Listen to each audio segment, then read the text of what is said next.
Okay, let's just get over it, right? That's the background. Isn't it so sexy? I'm not going to lie though, this is the first time I felt like we're on holiday. I'm going to try and place it there.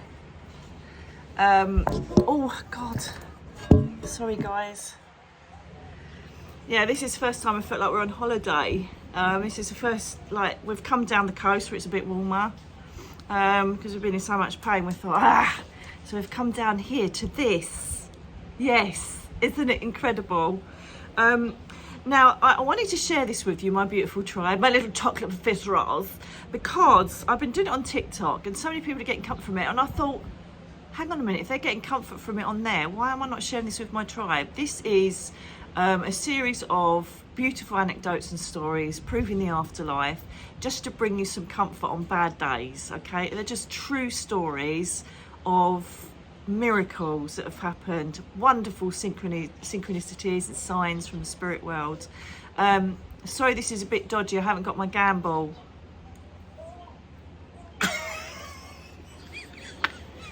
He's just looked at me with vitriolic, what you're talking about. Gimbal, I call it a gamble just to wind him up. So anyway, let's get on with it. These are, as I say, these are true stories to help you know that there is an afterlife. Not believe, not hope, no, okay?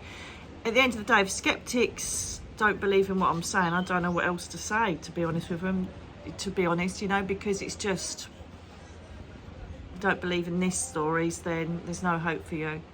So this is a story I've just put on TikTok recently, and I love talking about it because it's my lovely dad who's my guardian angel.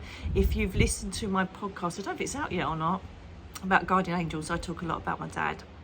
So this is the story. I've got quite a few of them as well, but I'm just going to do this one. So there'll be like little short ones for you to listen to. So it was Father's Day, okay? Now, I don't go down to the grave a lot. Well, I don't go at all now because I'm in Devon and in Spain. But the one thing I need to tell you is that I get it, right? It's the last physical place where your loved one is. I totally get it. So as a human, we feel connected to them where they're buried, or you know, where their memorial is. Okay, I get it. I can't wait for Teddy's ashes to come next week. I know it's not him. I know where he is. I've seen him in dreams. And I also heard last night twice, I forgot to tell you this, Darren, twice last night I was woken up with dog tapping its feet. So it's either Teddy or Mira, both of them, walking on the tiles, because I could hear tick, tick, tick, tick, tick, tick all around the apartment. So I was like, oh, the babies are here, they're having a little look round. So I know where they are, but there's still that human part of you that desperately misses them and wants them. And it's hell, isn't it? It's total bloody hell. I lost my two babies within 6 months of each other, and that's just total shit, to be honest with you. And so I thought I'd start imparting with these stories because we've got to have some sort of hope. Not hope, again, there's some sort of proof, comfort to know that they're about. So they're not at their graves. Okay, sometimes they are though, just to get synchronicity going, which you'll find out about in a minute. So I just used to go down to my dad's grave, just literally out of respect, to keep it tidy so it didn't look like a shit pit. Right, so it just turned out that it was Father's Day. I was driving past, I thought, oh, I'm going to pop in. So I'd bought, so I went past, went and bought a little lavender bush and brought it back to the grave. And I thought to myself, this is perfect because it will grow. It's like it was evergreen and it will carry on, you know, blossoming in the grave. Some bugger's taken it out though, I don't know who. And obviously it smelled lovely, and I love lavender. It's one of my most favourite essential oils as well. I have it burning all the time. So I tidied up the grave. There's loads of ivy grown over it, so I tidied it all up, put the bush in there, and went, you're right, Dad. I said, hope you appreciate me doing this bleeding grave. I said, just let us know you're about. No worries, just give us a little sign just to let me know, you know, that you're around with me. And that was it, no pressure. And this is the way to do it. Don't say, if you're here, do this. Just say, it's, you know, just do whatever you can to let me know you're about, all right? Leave it open to them because they can manifest different things in different ways, right? And they learn how to evolve and how to manifest through the ether. And so by you saying, if you're here, move that pot, and they don't, it's like, well, I can talk in your ear, but I can't move the pot. Do you know what I mean? So just leave it open to them without any pressure. And the other thing is, if you sit there going, come on, come on, come on, come on, where are you? What are you doing? You are actually creating stress around your auric field, and you're not going to see or feel anything unless they're really strong and you are a natural, you know, open empath or sensitive. Because you're just closing your energy down. Just relax with it. It's a bit like cosmic ordering. Say your bit and then just relax and wait for it to come. Okay, that's what I do. Now and then I say, where the bloody hell are you? Especially just after Teddy died.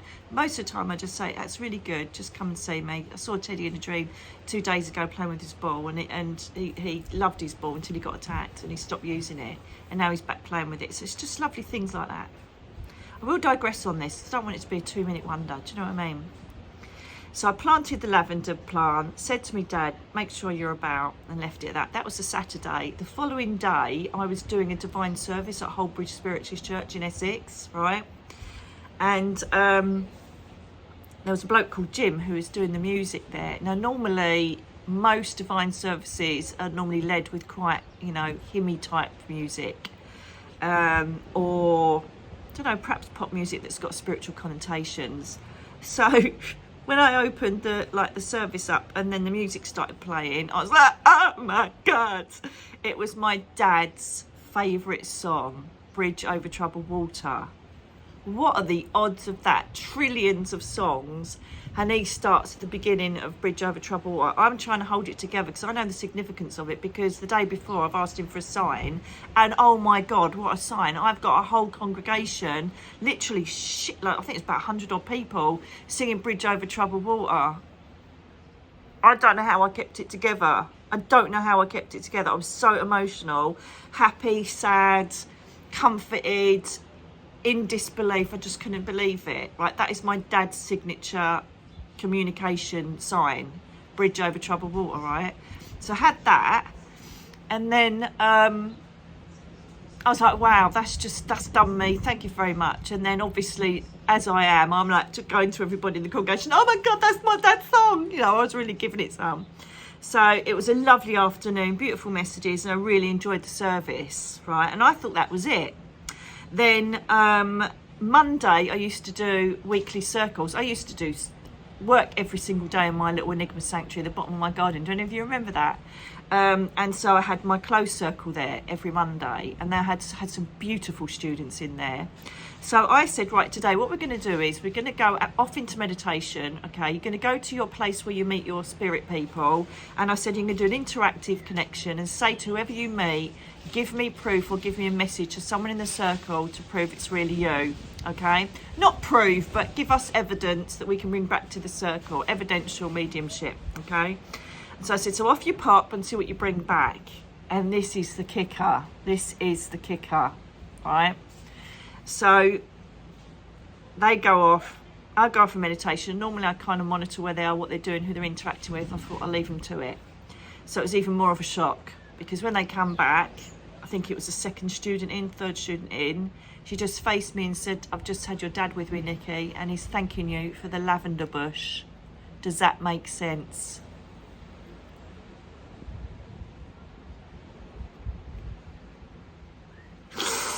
How incredible is that? So there is just, you know, I didn't tell anybody about that, anybody at all about that. And that's just how I rock. That is how my spirit loved ones work with me. And people send me messages, oh, you're so lucky, I wished I could do that. You can. I can't express it enough. That's what part of this channel's about. You know, listen to my guided meditations on here. Go to spiritualist centres, join circles, develop what you've already got. And it's sitting there dormant. Okay, it's sitting there dormant. All you've got to do is open it up, wake it up, start working on your chakras, start meditation, start being amongst like-minded people, and it's just like lighting and kindling. It will go bang, especially now. So many people are being woken up because of the crisis on the planet, and they need us to understand what they want from us and how we can help humankind and all the rest of it. It's just they're sitting there. The angels are sitting there waiting for you to invoke them.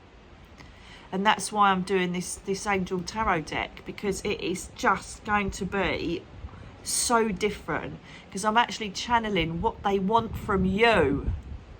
Right? So it's not, oh, Archangel Chamuel is the Archangel of Love, la la la la, call it. It is, I am the Archangel of Love. This is what I want you to do so we can have a relationship together. And then they tell me what crystal to use for you to connect with them. It's so organic. I had no plans, no clue. Absolutely none. And it's just gone as it is.